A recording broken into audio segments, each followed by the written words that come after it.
வவுனியா நகரிலிருந்து 18 கிலோமீட்டர் தொலைவில் அமைந்திருக்கின்ற 5 ஏக்கர் 9 பரப்பு நிலப்பரப்பை கொண்ட இந்த மாபெரும் காணி விற்பனைக்குள்ளது.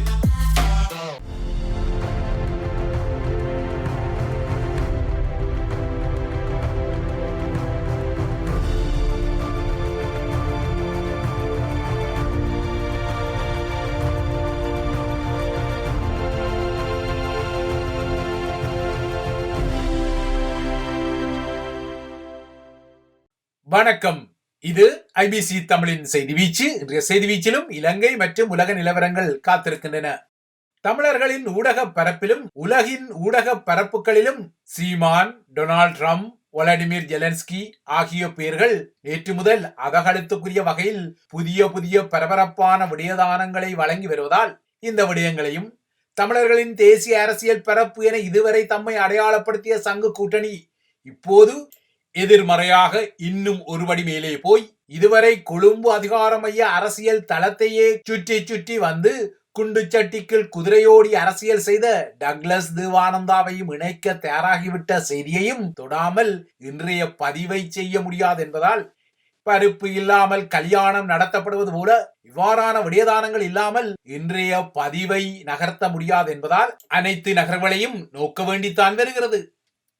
சங்கு கூட்டணிக்குள் ஏற்கனவே முன்னாள் இபிடிபி முகமான சந்திரகுமார் புகுந்துவிட்ட நிலையில் இப்போது டக்ளஸ் தேவானந்தாவுக்கும் அது கதவுகளை விரிக்க தலைப்படும் நிலையில் தமிழர்களின் வடக்கு அரசியல் பரப்பில் உள்ள சுயேட்சை கிளாடியேட்டர் நாடாளுமன்ற உறுப்பினரும் தனக்கு வாராது வந்த மாமணியாக கிட்டிய எம்பி பொறுப்பை தனது சட்டவாளராக கருதப்படும் கௌசல்யாவுக்கு விட்டு கொடுக்க உள்ளதாக அர்த்தப்படும் வகையில் மறைமுகமாக தனது முகநூல் பக்கத்தில் இட்ட பதிவும் இன்னொரு புறத்தில் இருக்கத்தான் செய்கிறது.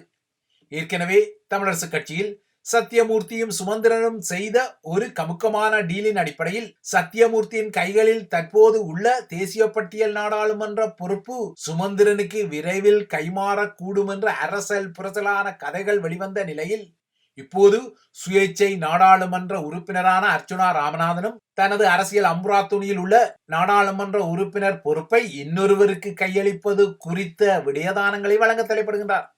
ஒருவேளை அர்ச்சுனா தனது நாடாளுமன்ற உறுப்பினர் பதவியை துறந்தால் கடந்த முறை பொது தேர்தல் இடம்பெற்ற போது அவரது சுயேட்சை அணி தாக்கல் செய்த வேட்பாளர்களின் பட்டியலில் 2வது இடத்தில் இருந்து அதிக வாக்குகளை பெற்ற கௌசல்யாவுக்கு அந்த பொறுப்பு செல்லும் என்பதும் புரிதலுக்குரியது.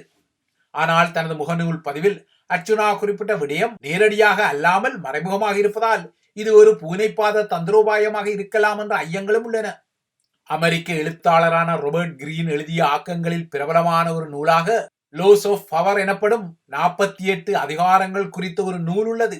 அதிகாரம் குறித்த 48 சட்டங்கள், இல்லையென்றால் 40 அதிகார விதிகள் என்ற தமிழ் அர்த்தத்துக்குரிய இந்த நூலில் அதிகாரத்தை தக்க வைத்துக் கொள்வதற்கு ராபர்ட் கிரீன் 26வது விதியாக ஒரு விடயத்தை கூறுகிறார். பூனை ஒன்றுடன் நட்பை பாராட்டும் ஒரு குரங்கு ஒன்றை மையப்படுத்தி அவர் இந்த விதியை கூறுகிறார்.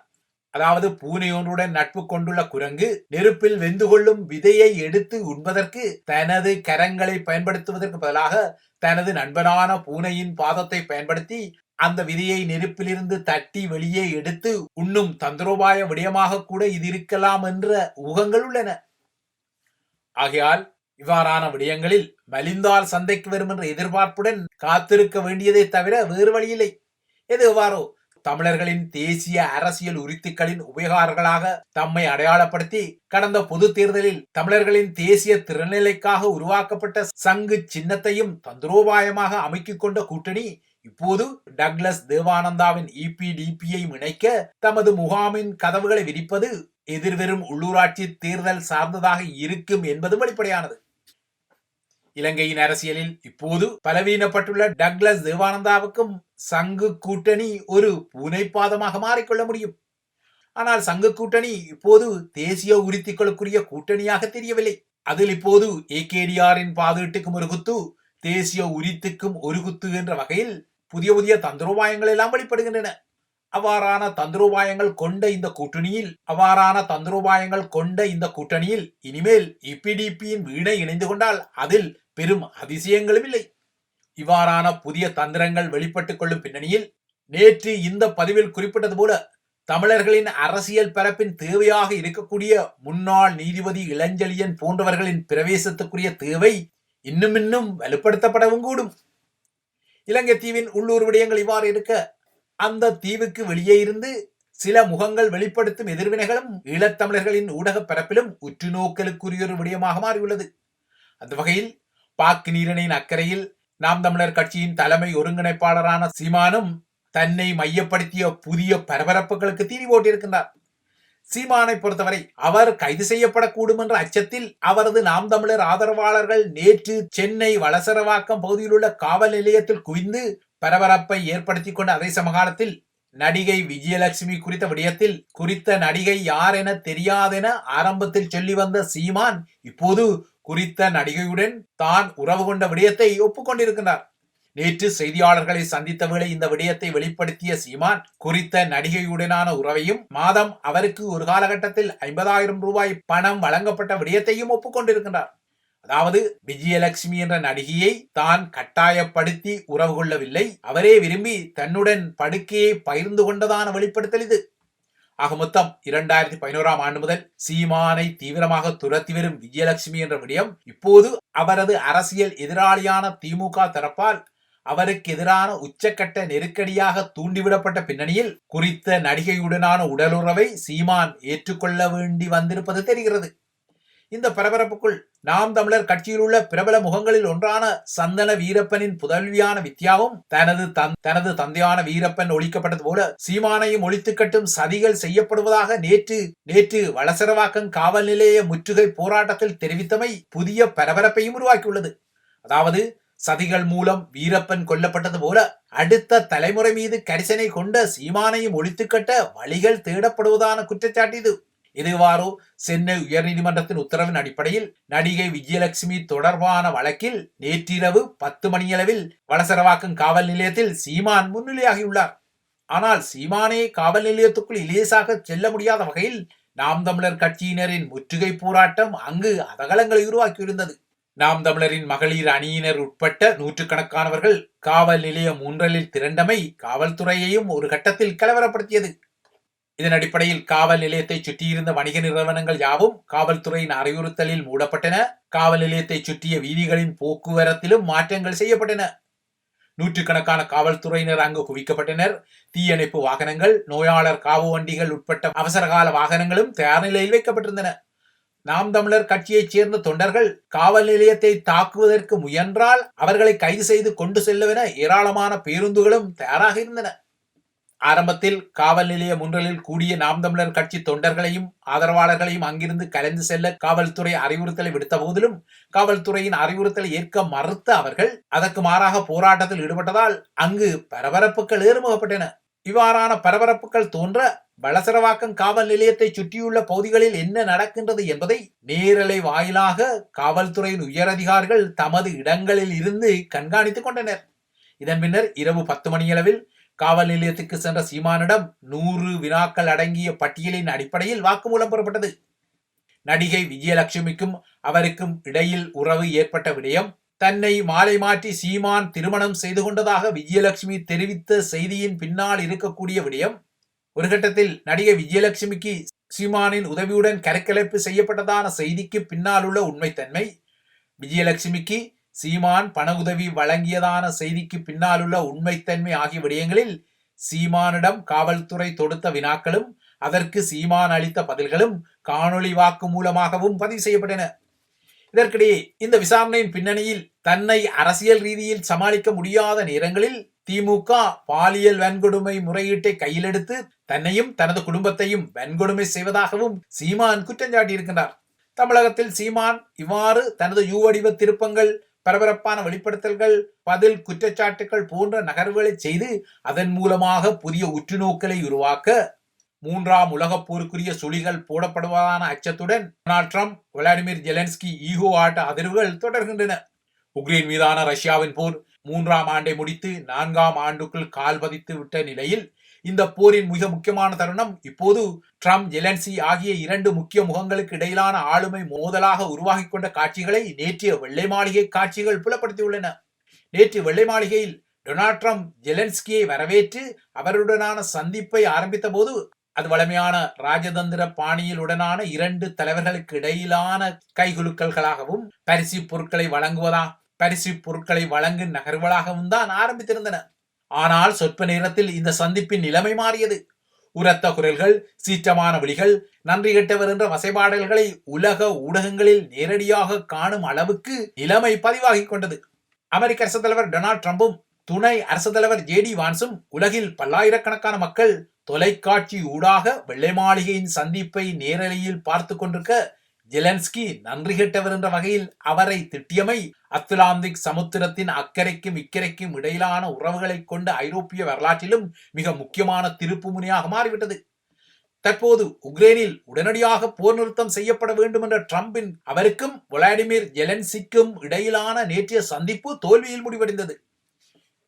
நீங்கள் நன்றியுடன் நடந்து கொள்ளவில்லை, அது ஒரு நல்ல விடயமே அல்ல என ட்ரம்ப் ஜெலன்ஸ்கிக்கு நேரடியாக கூறியதும் ட்ரம்பிடம் மன்னிப்பு கோர வேண்டிய அவசியம் தனக்கு இல்லை என ஜெலன்ஸ்கியின் பதில் வினைகளும் உலக ஊடகங்களுக்கு தீனி போட்டுக் கொள்கின்றன.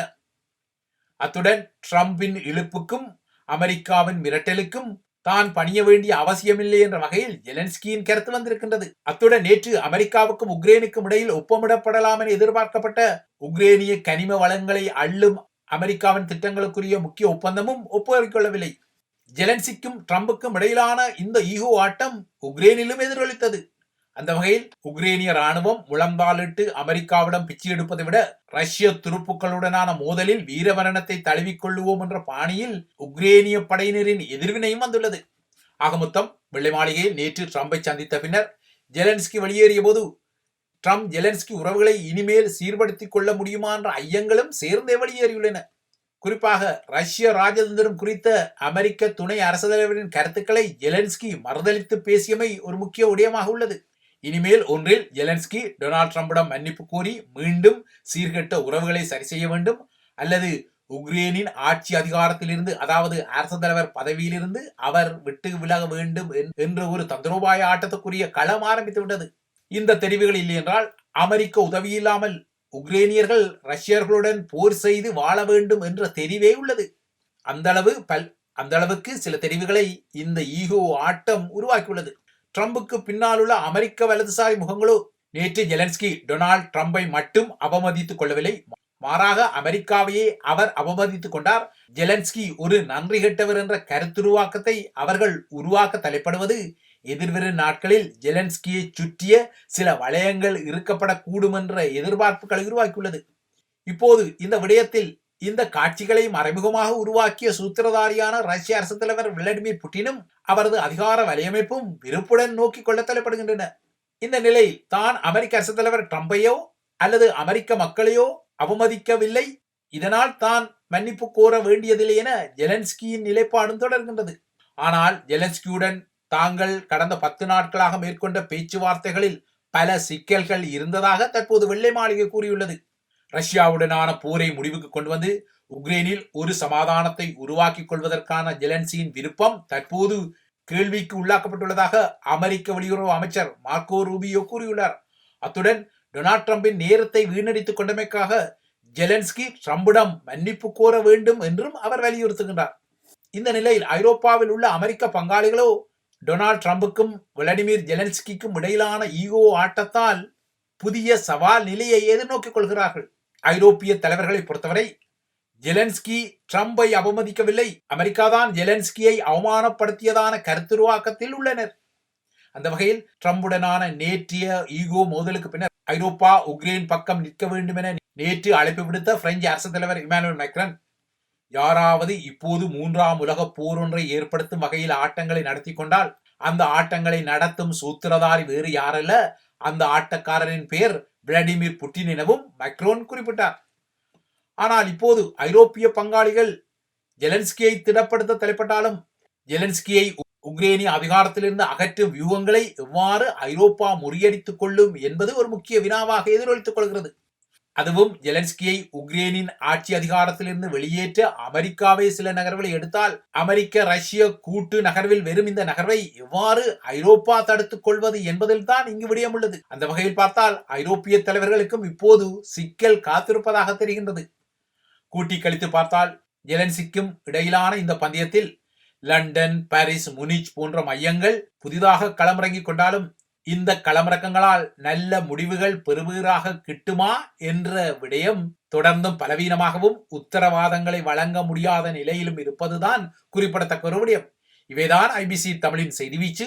தொடர்ந்தும் ஐபிசி தமிழுடன் இணைந்திருங்கள்.